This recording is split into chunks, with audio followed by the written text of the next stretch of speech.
ட்ரெஸ்ஸஸில் நான் organza ribbon 1/4 inch எடுத்திருக்கேன். நீங்கள் 1/2 இன்ச் எடுக்கலாம், 1 இன்ச் எடுக்கலாம், ஸ்டெயின் கிளாத்தில் கூட எடுக்கலாம்.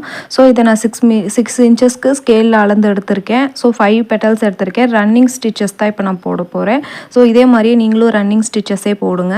ஸோ நீங்கள் இதை ஸ்டெயின் கிளாத்லேயும் எடுக்கலாம், ஸோ ஆர்கான்ஸா பெருசுலேயும் எடுக்கலாம். ஸோ நான் சின்னதில் உங்களுக்கு எடுத்து காட்டியிருக்கேன். உங்களுக்கு சின்னது இருந்துச்சுன்னா நீங்கள் 4 இன்ச்சஸ் கூட எடுக்கலாம். இது 6 இன்ச்சஸ்க்கு கொஞ்சம் பெருசாக தெரியுது, நீங்கள் இன்னும் கொஞ்சம் சின்னதாக கூட எடுக்கலாம். ஓகேங்களா?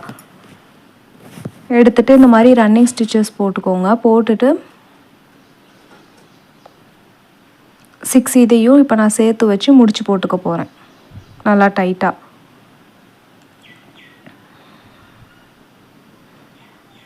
போட்டதுக்கப்புறமேட்டுக்கு அதை நல்லா விரிச்சு விட்டுக்கோங்க. விரிச்சு விட்டுட்டு இன்னொரு நாட் நல்லா போட்டுக்கோங்க. போட்டதுக்கப்புறமேட்டுக்கு இப்போ நான் அந்த எக்ஸ்ட்ரா கிளாத்தை நூலை கட் பண்ணிக்கிறேன். கட் பண்ணிவிட்டு நான் அப்படியே கிளாத்தை அந்த 6 பெட்டல்ஸ்லேயும் வச்சுக்கிறேன். ஸோ இது இன்னும் கொஞ்சம் சின்னதாக பண்ணியிருந்தால் இன்னும் நல்லா இருந்திருக்கும். நான் கொஞ்சம் பெருசாக பண்ணியிருக்கேன், அவ்வளோதான் வித்தியாசம். ஸோ இதை நல்லா ஸ்டிச் பண்ணிடுங்க. கிளாத்தை வச்சுட்டு ஸ்டிச் பண்ணிவிட்டு நான் ஃபிட்டிங் ஸ்டோன் வச்சுருக்கேன். ஸோ அந்த ஸ்டோனை வச்சு நீங்கள் ஸ்டிச் பண்ணிக்கலாம்.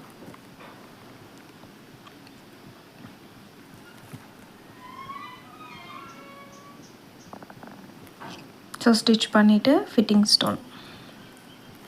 ஸோ உங்கள்கிட்ட என்ன ஸ்டோன் வேணாலும் பண்ணலாம். ஹேங்கிங் பண்ணலாம், ஃப்ரீக்வன்சி வைக்கலாம், லீஃப் ஃப்ரீக்வன்சி வைக்கலாம். ஸோ உங்களுக்கு என்னெல்லாம் தோணுதோ அது எல்லாமே வைக்கலாம். ப்ரூச்சஸை பொறுத்த வரைக்கும் நம்மளோட க்ரியேட்டிவிட்டிஸ் தான் ரொம்ப அதிகம். ஸோ ஃபிட்டிங் ஸ்டோன் வச்சு ஸ்டிச் பண்ணிவிட்டு நான் அதில் லாக் பண்ணிக்கிறேன் நல்லா.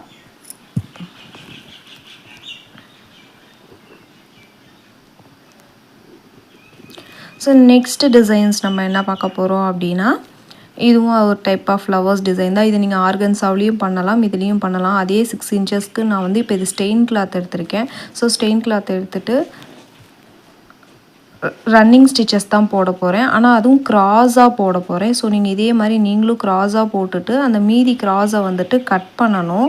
ஸோ கட் பண்ணிவிடுங்க. அப்போ தான் உங்களுக்கு அழகாக பெட்டல்ஸ் சூப்பராக கிடைக்குது. ஒரு டிஃப்ரெண்ட் டைப் ஆஃப் டிசைன்ஸ் உங்களுக்கு. ஸோ இதுவும் நீங்கள் ஆர்கன்ஸாவிலையும் பண்ணலாம். ஸோ நான் ஸ்டெயின் கிளாத்லேயும் பண்ணியிருக்கேன். உங்களோட விருப்பம், நீங்கள் எதில் வேணாலும் பண்ணலாம். ஆனால் இது கொஞ்சம் பெருசில் பண்ணால் தான் அழகாக இருக்கும்னு வச்சுக்கோங்களேன், பெட்டல்ஸ் அழகாக தெரியும். ஸோ அந்த half இன்ச்சஸ், இப்போ 1/2 இன்ச்சஸ்க்கு நம்ம அந்த க்ராஸாக எடுக்கிறோம் அப்படின்னா மீதி 1/2 இன்ச்சஸை கட் பண்ணி விட்டுறணும். ரன்னிங் ஸ்டிச்சஸ் தான் நான் போடுறேன். ரன்னிங் ஸ்டிச்சஸ் தான் போடணும்.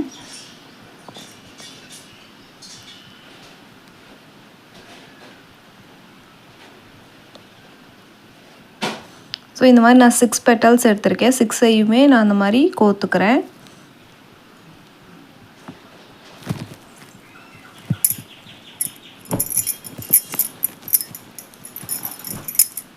ஸோ பண்ணிவிட்டு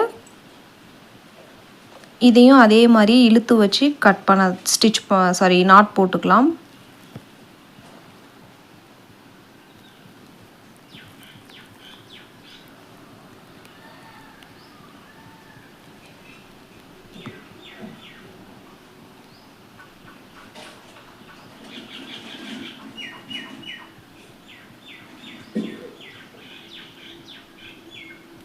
ஸோ ஃபஸ்ட்டு ஒரு முடிச்சு போட்டு விட்டுட்டு அதை நல்லா ஸ்டேபிளாக பண்ணுங்கள். ஒரு பக்கம் லீஃப் எல்லாம் கரெக்டாக இருக்கான்னு. ஸோ அதுக்கப்புறம் இன்னொரு முடிச்சு போட்டுக்கலாம் அந்த டிசைன்ஸில். ஸோ எல்லாமே கரெக்டாக இருக்குது. நான் இன்னும் 2-3 முடிச்சு போட்டுட்டு இப்போ அந்த எக்ஸ்ட்ரா இருக்கிறத கட் பண்ணிக்கிறேன். கட் பண்ணிவிட்டு இப்போ நல்லா விரிச்சு விட்றேன். பாருங்கள் எவ்வளோ அழகாக கிடச்சிருக்குன்னு உங்களுக்கே அது பார்த்தா தெரியும். ஸோ இதில் வச்சு ஸ்டிச் பண்ணிவிட்டு, ஸோ இது பார்க்க உங்களுக்கு ஃப்ளவர் மாதிரியே உங்களுக்கு இருக்கும். இதுவுமே உங்களோட பேபிஸோட ட்ரெஸ்ஸஸில் ஸ்டிச் பண்ணலாம். அழகாக நீட்டாக இருக்கும் பார்க்குறதுக்கே. ஸோ சென்டராக நான் ஸ்டோன் வைக்கல. ஸோ ஸ்டோனுக்கு பதிலாக அந்த சன்ஃப்ளவரில் விதை எப்படி இருக்கும் அந்த மாதிரி ஒரு இது இருக்குது. இது ட்ரெஸ்ஸஸ் பட்டன்ஸ் வைப்போம் இல்லைங்களா, அந்த இது தான். ஸோ அதுலேயே நீங்கள் கிளாத்தும் யூஸ் பண்ணியும் வைக்கலாம், பீட்ஸ் யூஸ் பண்ணி வைக்கலாம். ஸோ நான் நார்மலாக அப்படியே வச்சுட்டு அந்த ஹோல்ஸ் இருக்கும் அதில் வச்சு அப்படியே ஸ்டிச் பண்ணிக்கிறேன். நீங்கள் பண்ணி சப்மிட் பண்ணுங்கள்.